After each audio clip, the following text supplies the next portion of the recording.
Over the past few years, we have seen games that were universally loved by both players and critics. Games like Elden Ring, God of War, the Halo franchise, Mass Effect trilogy, The Witcher, and the rest. We have also seen games that were, for the most part, universally hated by players. Games like Marvel's Avengers, Anthem, and Overwatch 2. But what makes a game good? Why do some games succeed? Why are some games loved by gamers? And why are some games so bad that they are hated by everyone?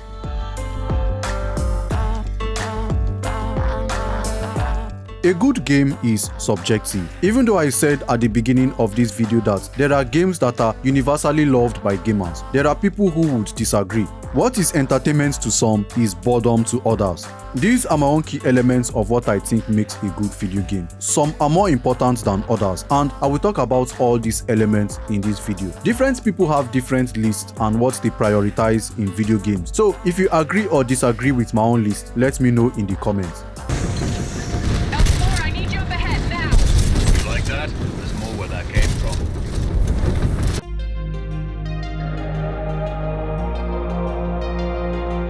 Gameplay and storytelling are both very important elements of a good video game. Some say gameplay is more important than storytelling, while others argue that the reverse is the case. In my opinion, I think gameplay is the most important aspect of gaming. Although gameplay and storytelling are important, the genre of the game matters when choosing storytelling or gameplay. Racing games, simulation or simulator games, puzzle games, battle royale games, and even some arcade-style games don't need good storytelling to work. They prioritize gameplay. If I'm playing racing games, I don't care about story, I just want to drive the car. Car control, track variety, and other things are more important to me in racing games than stories. Although recent Need for Speed games have been adding stories to their games, a lot of us don't really care that much about the story. At least I did not, and I don't think I've seen anybody that really cared that much about the stories in Need for Speed games. I just want to drive expensive cars and outrun the cops. Same with puzzle games. You don't play Angry Birds or Candy Crush for the story. You also don't play battle royale games like PUBG or Fortnite for the story. Game genres like RPG, action-adventure games, and even some story-based games or interactive games benefits from good storytelling. There are cases where people forgive a game if the story is not that great, but the gameplay is good and engaging. There are also people who can forgive a game if the gameplay is not that great, but the story is incredible. Personally, I prefer a game to have amazing gameplay even if the story is not that great. Games like Titanfall 2 has amazing gameplay in the campaign, but we can all agree that the story of Titanfall 2 is not the game's biggest strength. The story is good, but it is not that great. But when you're talking about the gameplay, Titanfall 2 has one of the best FPS gameplay I have ever seen. Call of Duty is also another example. The gameplay of Call of Duty games is superb, but the story is good but it's not that great. We can't put the story of Call of Duty on the same level as Mass Effect trilogy and stuff like that, at least in my opinion. I also played this space game Chorus. The gameplay is amazing for a space game, but the story is mid.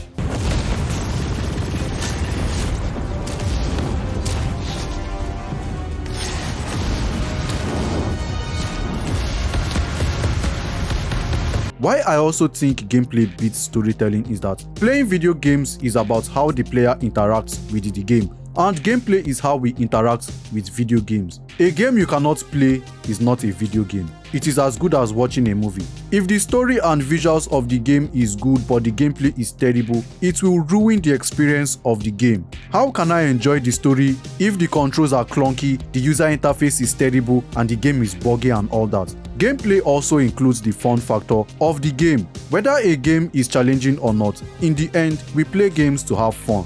If a game is not fun to play, why play the game at all?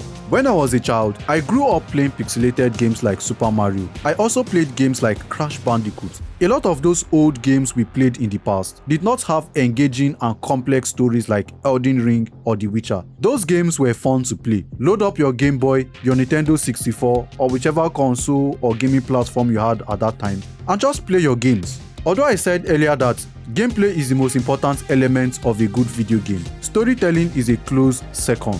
In fact, in some cases, storytelling complements good gameplay. RPG games like The Witcher has it all. Good gameplay, good storytelling, good sound design, and the rest. Even the Mass Effect trilogy is also another perfect example of this. The gameplay is good, the story is good. Gameplay keeps us engaged in games. Storytelling makes us interested in the game. Good gameplay also adds to the replayability of that game. You would always want to return to a game with good gameplay, rather than return to a game where you struggle to play because of how bad or how uninteresting the gameplay is. Like I said, no matter how good the story of the game is, if the gameplay sucks, it ruins the experience of that game. Glad to have you back in one piece, BT. Over 25,000 actually. BT-7274 online and ready for combat.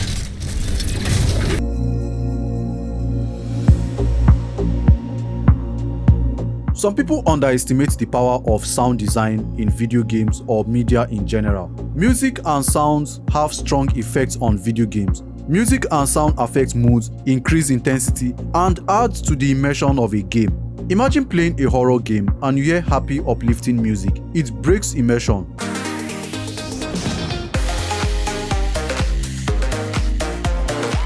Apart from horror games, the soundtracks of some games are so well done that it makes the game more intense. Games like God of War blows me away with how deep and intense the music is.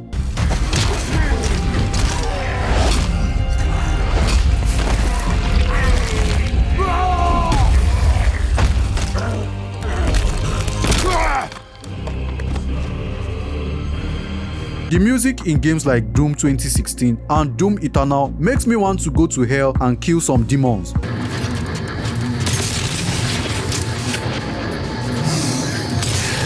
Hellblade is also another perfect example of how good sound design makes a game incredible. The game was made to raise awareness on psychosis, and some of the symptoms of psychosis include visual and auditory hallucinations. The developers of Hellblade did a perfect job replicating auditory hallucinations using binaural audio. When you play the game, you hear voices in our head, and to get this perfect sound, you play the game using headphones. When you play the game using headphones, the way you hear sounds in that game is incredible. That game is a visual and audio masterpiece.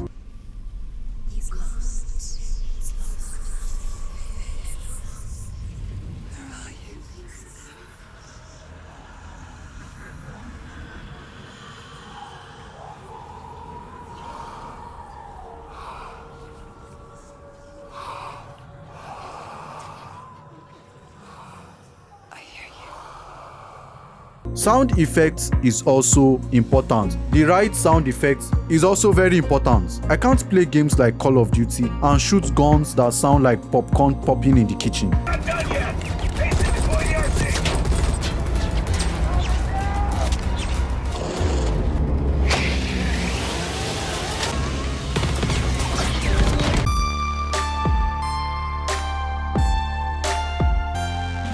The art style of a game refers to the visual aesthetics and the design decisions made by the game developers to create the overall visual identity of a game. Art style and presentation represent how the game looks and feels. Some games may choose to have realistic graphics like Call of Duty. Games like Borderlands have their own unique art style. Fortnite has its own unique art style. The setting of the game also matters. Do you want your game to be set in a fantasy world? Do you want the game to be more realistic? Or do you just want to mix a whole lot of ideas and eras in your game? It will be weird seeing a spaceship in a fantasy game like The Witcher, but some game developers can go crazy with their art style and make a medieval game with spaceship and laser guns. I don't know if games like this exist, but I would want to play a medieval game with spaceships and laser guns. Man, that sounds like a crazy idea. I would like to play games like this. Amazing graphics does not always mean the game is good. Some developers spend so much time making the game so realistic, making the graphics so mind-blowing, but the gameplay, the story, and other aspects of the game are terrible. Games like Hades is cartoonish, but it is an amazing game. Metroid is a side-scroller with simple-looking graphics, but the game is amazing. The Ori games are another perfect example. The art style, the gameplay, the sound design, the soundtrack of this game is amazing.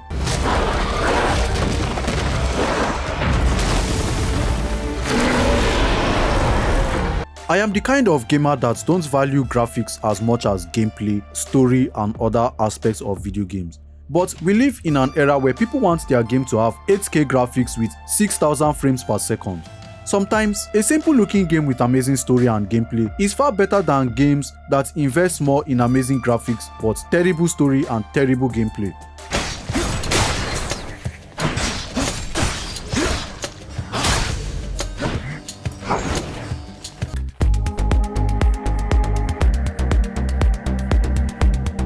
Some weeks ago, I made a video talking about whether a game should be fun or challenging, and I said there needs to be a balance between challenge and fun. There are games that are too challenging for some people, and there are games that are not as challenging. If the game is too challenging, it becomes annoying. If the game is too easy, it becomes boring.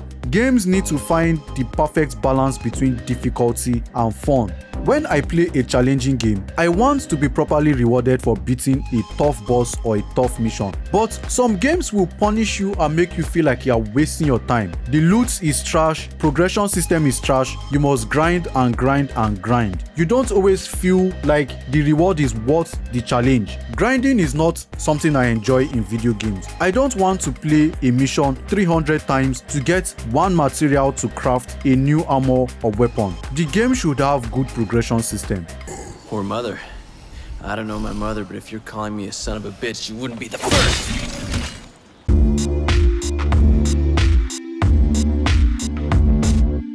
A lot of games today release either incomplete or broken. Some developers would later release updates and fixes. Some of these fixes may improve the gaming experience while others make it worse. I think it is ridiculous for game developers to release an incomplete game. If you are charging me for a finished product, I expect a finished product. I remember how gaming was when I was a child. Games would ship complete, no internet to patch games. If the game is bad, it is bad. If the game is good, it is good. No fixes, no updates, nothing. Once you buy the CD, you put it in your console, you play the game. If the game is bad, we just break the CD and throw it away. In fact, we even burn the CDs because of how terrible the game is. And we just watch the CD burn and watch our money burn. So, back in those days, developers would make sure that they ship out complete products. But now, a lot of developers release a buggy, unfinished game because they know they can always patch it up later. I don't want to pay for a product now and then wait months, if not years, for developers to fix a game that was released buggy and unfinished. I never beat you in the wilds, did I? It was an illusion. But not this time!